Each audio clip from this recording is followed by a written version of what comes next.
Pi question है ये जुलाई 2016 का। तो इस क्वेश्चन में आपको एक टेबल दिया गया है जो दिखा रहा है परसेंटेज प्रॉफिट, है ना, जो कंपनी ए और बी ने अर्न किया है 2011 से 2015 के बीच में। ठीक है, तो आप टेबल में देख सकते हो परसेंटेज प्रॉफिट कंपनी ए का और कंपनी बी का। ठीक है, अब यहाँ पे आपको दिया गया है परसेंट प्रॉफिट का फॉर्मूला, वो है income minus expenditure divide by expenditure multiplied by 100। अब आप ये क्वेश्चन देखो, इसमें बोल रहा है टोटल एक्सपेंडिचर दो कंपनीज का है 9 लाख टोटल है। ठीक है, कौन से ईयर में? 2012 में टोटल एक्सपेंडिचर कंपनी ए और बी का 9 लाख है। और इसको एक्सपेंडिचर को अगर रेशियो में लिखूँ मैं कंपनी ए और बी का, तो ये है 2:1। तो पूछ रहा है इनकम क्या है कंपनी ए का 2012 में। अभी वापस क्वेश्चन पे चलो। 2012 में कंपनी ए का आपको दिख रहा है परसेंट प्रॉफिट 35 दिखा रहा है। इनकम पूछा है, तो इनकम कैसे निकालेंगे? इस फॉर्मूले के थ्रू। तो हमें क्वेश्चन में टोटल एक्सपेंडिचर दिया है 9 लाख। ठीक है, और हमें कंपनी ए का निकालना है। ठीक है, कंपनी ए का इनकम निकालना है। तो इनकम निकालने के लिए हमें एक्सपेंडिचर भी लिखना पड़ेगा कंपनी ए का। तो हमें कंपनी ए का एक्सपेंडिचर चाहिए अभी। वो निकालने के लिए हम ये रेशियो वाला चीज़ यूज़ करेंगे। कंपनी ए का रेशियो है 2, कंपनी बी का रेशियो है 1, टोटल कितना हो गया 3। तो मैं इसको ऐसे लिख सकती हूँ 2/3 मल्टीप्लाइड बाई 9 टोटल एक्सपेंडिचर है आपका, है ना।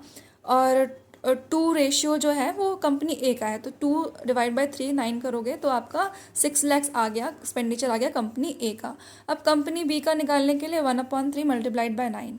ठीक है, 1 है ना रेशियो 3 का। ठीक है, तो आपने फिर 3 लाख जो है एक्सपेंडिचर आ गया कंपनी बी का। तो अभी इस फॉर्मूले में पुट करके हम लोग इनकम निकाल लेंगे। हमारे पास सब कुछ है, परसेंटेज प्रॉफिट है 35%। ठीक है, हमारे पास कंपनी का एक्सपेंडिचर भी आ गया 6, बाकी तो फॉर्मूला में 100 लगाना है आपको, तो हम करते हैं। ठीक है, हम लोग इनकम को एक्स ले लेते हैं यहाँ पे, या फिर आई लिख सकते हो।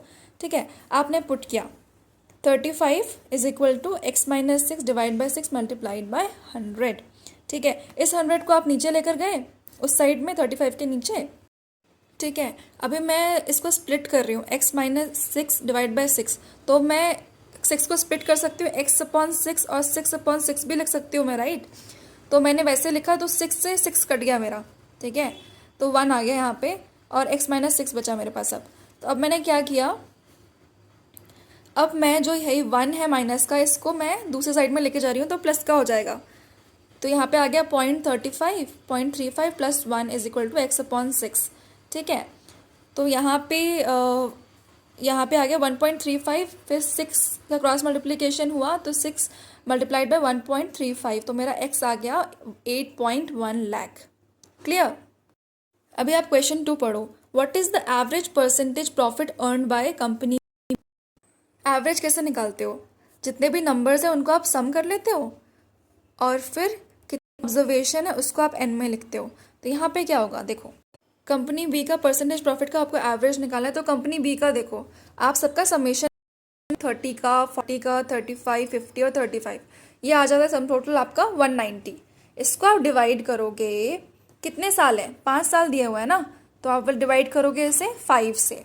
ठीक है, इसके बाद आपका आंसर आता है 38%। अभी थर्ड क्वेश्चन देखो आप, इसमें पूछ रहा है in which year the percentage profit earned by company B is less than that of company A. कौन से साल में परसेंटेज प्रॉफिट जो कंपनी बी ने अर्न किया था वो कम था कंपनी ए से? अभी आपके टेबल देखो फिर से, आपको दिख रहा होगा 2011 में भी ज़्यादा है कंपनी बी का, 30 है ना। 12 में भी ज़्यादा है, 13 में आपको दिख रहा है। ए का तो 45% है मगर बी का 35, कम हो गया ना 10 से। बाकी 14 में भी ज़्यादा है, 40 से 50 हो गया, 25, 35। ठीक है, तो सिर्फ 2013 में आपको दिख रहा है कि कंपनी बी का जो परसेंटेज प्रॉफिट है वो कम हुआ। तो कौन सा ईयर है ये? 2013। तो ये हो गया आपका आंसर 2013।